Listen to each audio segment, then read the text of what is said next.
Es-tu vraiment aussi haineux? Genre, tu détestes vraiment tout le monde comme ça? Ou c'est juste pour plaisanter? Tu détestes tout le monde, pareil, à peu près.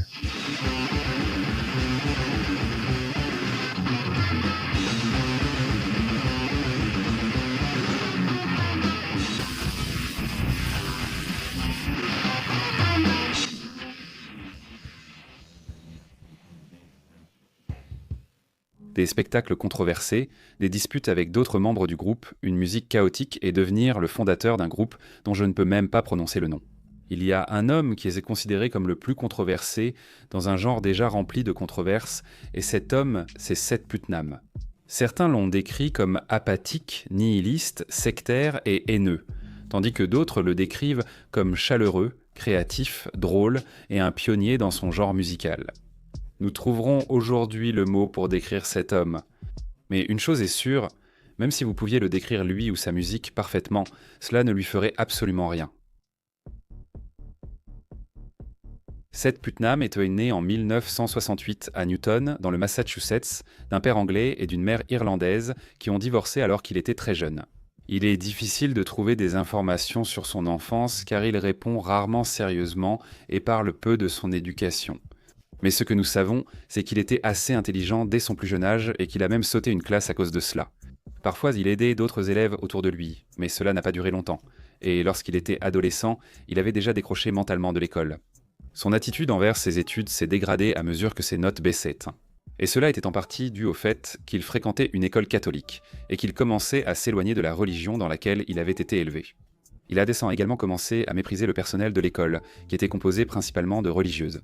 Il se serait apparemment battu physiquement à plusieurs reprises avec ces religieuses, et il a déjà déclaré dans le passé que la raison pour laquelle il est devenu si cynique, c'est à cause de la haine qu'il éprouvait envers elle et envers l'école qu'il fréquentait. Malgré ses bagarres et son indifférence générale envers ses études, il a réussi à obtenir son diplôme du lycée Newton North en 1985.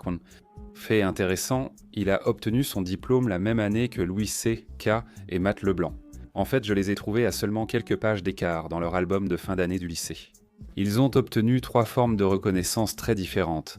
Mais je m'égare. Malgré l'obtention de son diplôme, il n'avait aucun intérêt pour l'université ou les études supérieures. En revanche, il avait un certain intérêt pour la musique. Encore une fois, il est difficile de déterminer exactement quelles étaient ses influences, mais lors d'une interview, on lui a demandé quels albums il emporterait sur une île déserte. Il a donné plusieurs réponses, de Negative Approach à Sid Vicious et au Village People. Kevin Sharp, ami et collègue musicien, l'a décrit comme une encyclopédie de la musique. Et il semblait que, même s'il pouvait être considéré comme assez fermé d'esprit par ceux qui l'entouraient, il était en réalité très ouvert d'esprit en ce qui concerne la musique qu'il écoutait. Il était aussi attiré par les genres plus lourds et, au début, il était roadie pour le groupe de thrash metal Executioner. Après le départ de plusieurs membres du groupe, il a rejoint le groupe en tant que bassiste et a donné plusieurs concerts avec eux entre 1986 et 1988. Mais en 1988, il a quitté le groupe pour fonder le sien. Selon son ami et collaborateur Tim Morse, il était normal pour Seth de créer un groupe au hasard, d'enregistrer une démo, de faire un concert, puis de tout arrêter. Durant la fin de son adolescence et le début de sa vingtaine, il suivait précisément cette formule. Il formait intentionnellement ces groupes éphémères qui disparaissaient aussitôt créés. Cependant, un jour, quelqu'un avec qui Seth avait une conversation a commencé à parler d'un groupe dans lequel il jouait et du fait qu'ils allaient bientôt donner un concert. Lors d'un chaos, Putnam a cru appartenir à un groupe, ce qui était faux alors. Il a menti et inventé le nom le plus offensant possible. Le groupe est souvent appelé AXCX ou simplement AC, qui est en fait le nom qu'ils utilisent sur plusieurs pochettes d'albums et dans des interviews. Je vais donc les appeler ainsi dans cette vidéo car leur nom complet, 2 mots de 4 lettres, ne plairait sûrement pas à YouTube. Vous pouvez deviner les mots manquants, mais il est surtout important de comprendre cela. Putnam a simplement inventé ce nom lors d'une conversation en 1988. Il n'avait que le nom. Il a donc dû vite recruter 2 membres. Il a demandé à Tim Morse d'être le batteur et à son ami Mike Mahon d'être le guitariste. Voici les membres originaux de AC et leur premier concert fut étrange. C'était comme une répétition devant la famille de Seth, surtout ses 2 frères, sa mère et sa grand-mère. On peut dire sans risque qu'ils n'étaient pas de grandes fans et que le groupe ne semblait pas devoir durer. Le plan initial de Seth, une démo puis un concert, semblait se concrétiser, après quoi le groupe disparaîtrait simplement. Ils ont donné un concert à la radio de l'université Brandeis et enregistré une démo de 4 titres dans le sous-sol de Sète. Ce projet n'a jamais été publié, mixé ou concrétisé à ce jour. Il est possible qu'ils aient trouvé cette démo tellement mauvaise qu'ils ont voulu faire quelque chose de mieux avant de s'arrêter. Ou bien qu'elle avait beaucoup plus de potentiel qu'ils ne le pensaient au départ, et qu'il était logique de continuer. Mais dans tous les cas, le groupe a décidé de poursuivre. Ils ont donné des concerts improvisés dans des entrepôts et petites salles et tenté une tournée de fortune aux États-Unis la même année de leur début. À tout ce point de vue, ce n'était pas le son d'un groupe qui allait abandonner. En 1989, ils ont sorti l'extended play de 88 chansons, puis plus tard celui de 5643 chansons. Les deux ont été relativement bien accueillis et ont même attiré l'attention de quelques labels indépendants. Mais le groupe a décidé de refuser toutes les offres qui leur ont été proposées. En 1990, ils ont donné plusieurs concerts en Europe, surtout en Allemagne. Après avoir estimé avoir tout accompli ensemble, le groupe s'est séparé. Bien sûr, nous savons que cela n'a pas duré longtemps et en réalité, ils ne faisaient quasiment que commencer.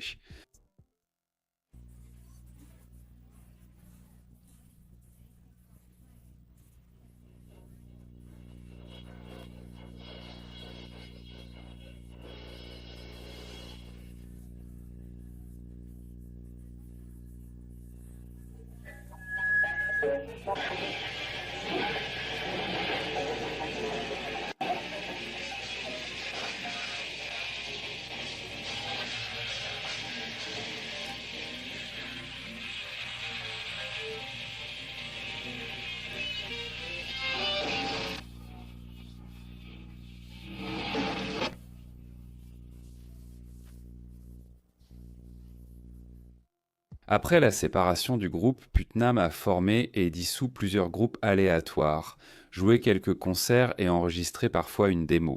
Rien ne semblait fonctionner, c'est sans doute pourquoi Putnam et Tim Morse ont décidé de reformer le groupe pour son 3e anniversaire.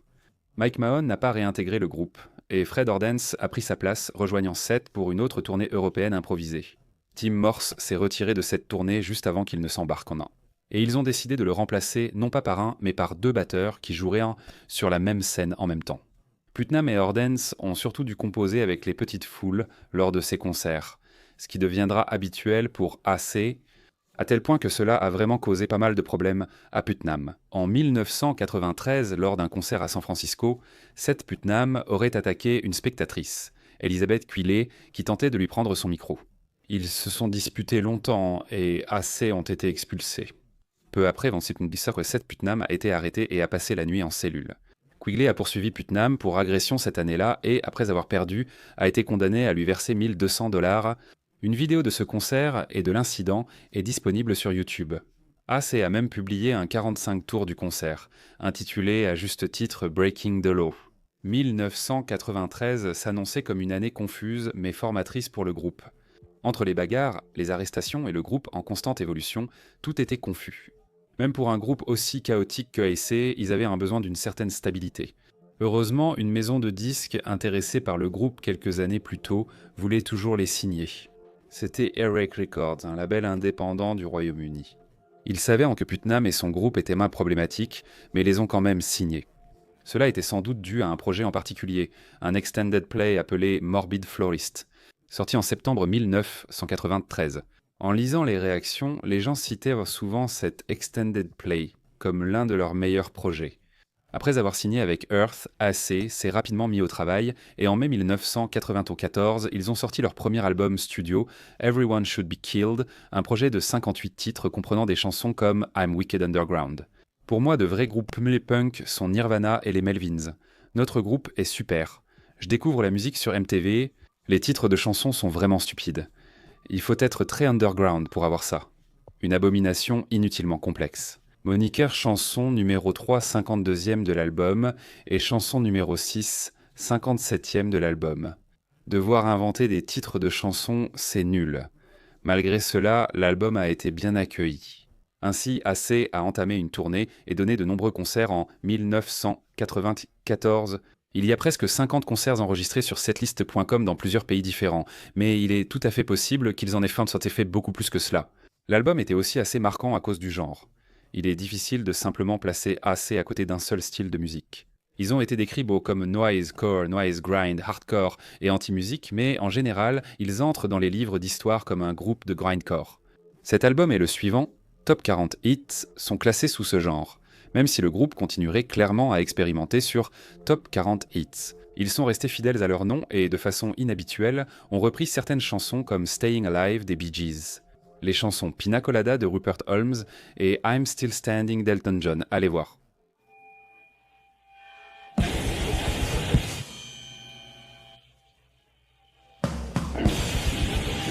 C'est toute la reprise, mais ils avaient aussi des reprises gommées complètes sur l'album. Après la sortie de celui-ci, ils ont sorti Quarant More, Reasons to Hate Us en 1996. Et à partir de ce moment-là, l'histoire de Seth Putnam et de AC devient assez chaotique. À ce stade, ils formaient un groupe reconnu, soutenu par des fans, plusieurs albums et un label. Le groupe, initialement prévu pour une seule démo, comptait désormais près de 10 ans d'expérience musicale. Et les années suivantes ont été remplies d'histoires encore plus folles.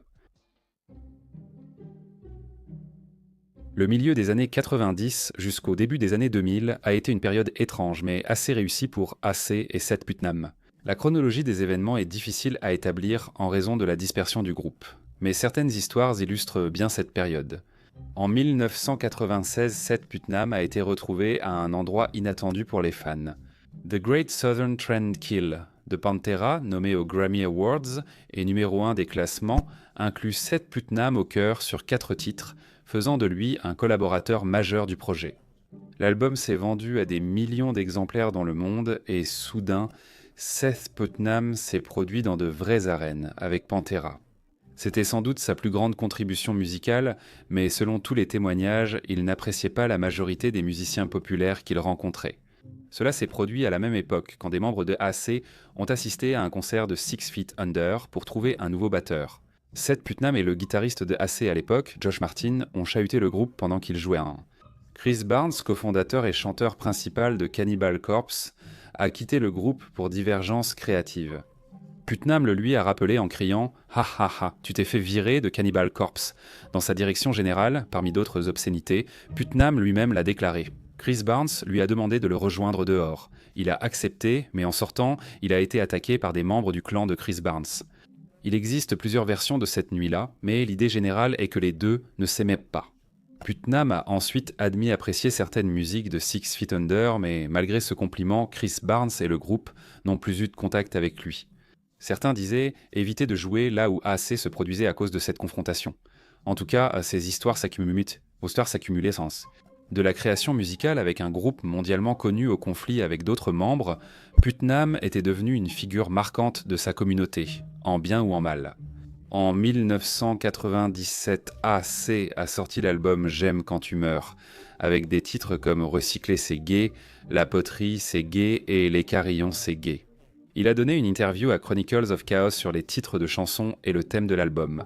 Il a déclaré « Pour la première fois, toutes les paroles du dernier album proviennent des titres des chansons.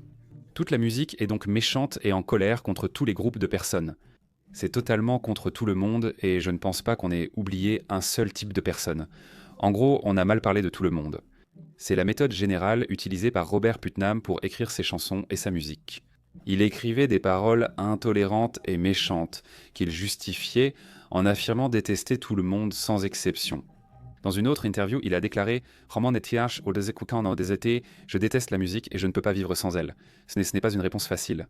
J'aime en gros tous les genres de musique, mais seulement une toute petite partie de chaque style. Si vous adoptez l'approche qu'il avait envers la musique et que vous l'appliquez aux gens, vous pouvez trouver une certaine logique dans sa façon de penser. Il détestait la plupart des gens mais en appréciait certains et semblait adopter cette attitude pour tout. » Lors de cette interview, on lui a aussi demandé « Que pensez-vous du postmodernisme comme philosophie et base de l'art et de la musique ?» Il a répondu « Je crois que vous portiez un béret en posant cette question. » En 1997, AC a réalisé ce qu'on ne peut décrire que comme un album intéressant. Il s'appelait Picnic of Love. Expliquer cet album en quelques mots est difficile. Je vais donc vous montrer un extrait.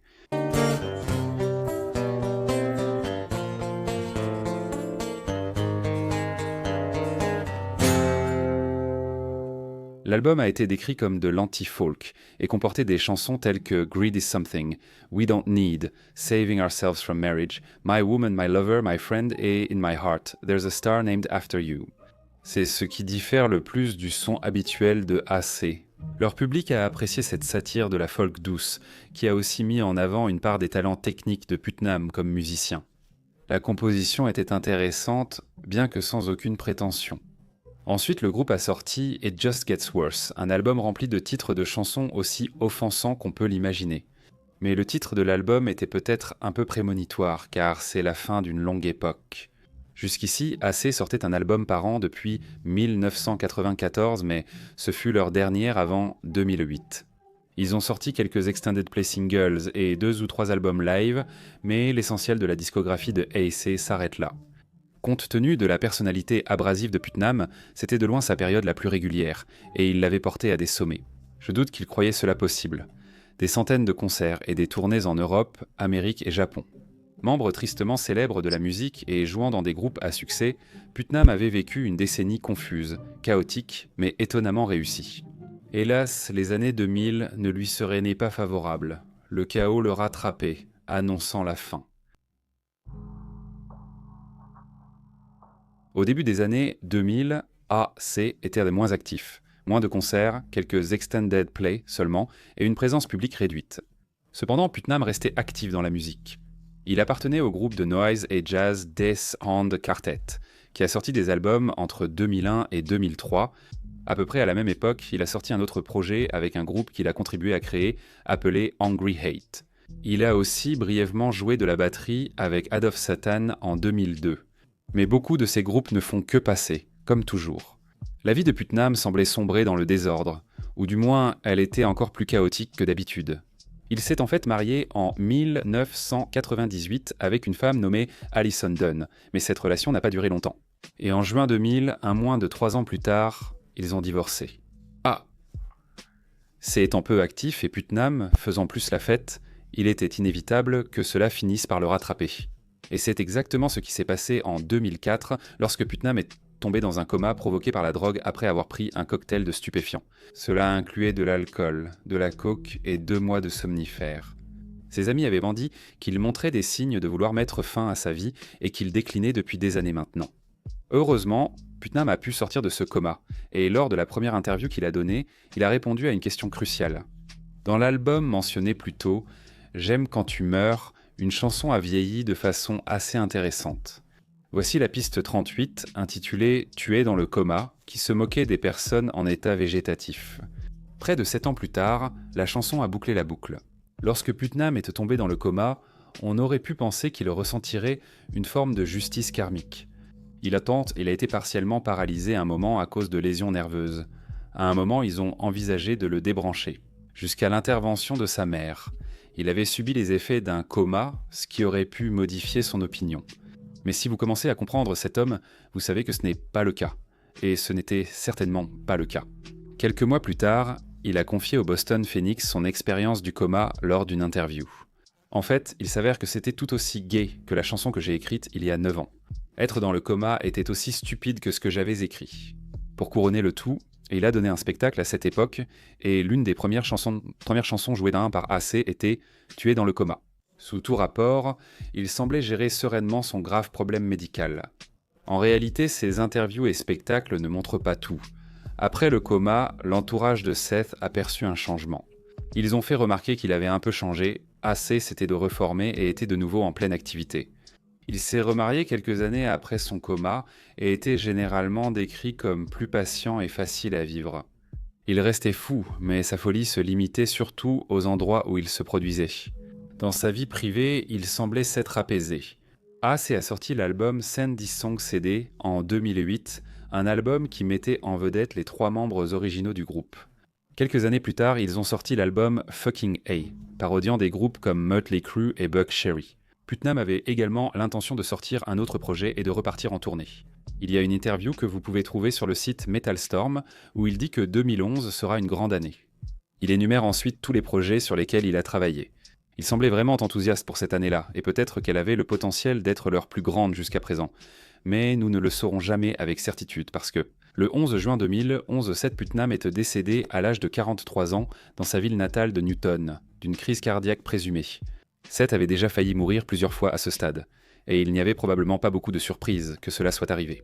Il avait pris toutes les drogues possibles, était tombé dans un coma profond et avait une apathie générale envers la vie qui allait forcément le rattraper tôt ou tard.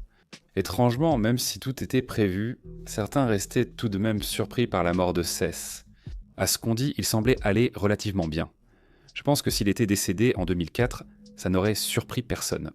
Mais 7 ans plus tard, cela a suscité une réaction différente. Dans cette interview déjà évoquée, il semblait étrangement joyeux. Pas seulement parce qu'il était enthousiaste pour 2011. Il a aussi dit ceci. « Je suis un peu plus doux, je suppose, mais je déteste encore beaucoup de gens. Ma santé et mon attitude n'ont jamais été aussi bonnes. Anciennement, Seth Putnam était le plus gros connard, mais depuis le coma, les gens semblent plus m'apprécier. Il n'est donc pas étonnant que l'absence de Seth ait été ressentie. Ils ont écrit des avis très positifs sur lui et repensé à leur temps passé avec lui comme musicien et personne. AC n'a pas continué, étant le seul membre constant du groupe, cela n'avait aucun sens. Les gens évoquent encore le groupe comme influent et essentiel dans l'histoire du grindcore.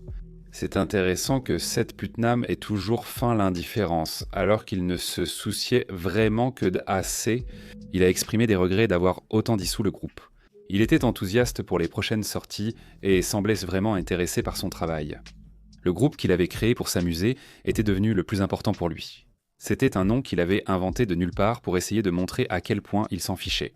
Et au final, c'était la chose à laquelle il tenait le plus.